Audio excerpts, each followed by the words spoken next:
ঘরে নামাজ নাই সে ঘরে যতই আয় রোজগার হোক না কেন বরকত থাকবে না। রাসূল পাক সাল্লাল্লাহু আলাইহি ওয়াসাল্লাম বলেছেন, ফজরের নামাজ মানুষের আয় উপার্জনের বরকত দান করে।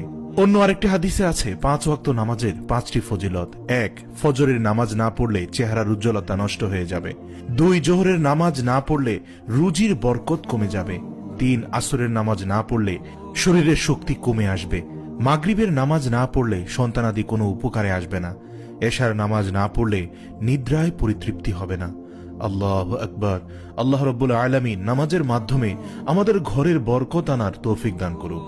অতএব আসুন আমরা ঘরের বরকতকে স্থায়ী রাখতে মিথ্যা পরিত্যাগ করি, আল্লাহর শুকরিয়া আদায় করি, অপচয় থেকে মুক্ত থাকি এবং সাথে সাথে 5 ওয়াক্ত নামাজ জামায়াতের সাথে আদায় করি।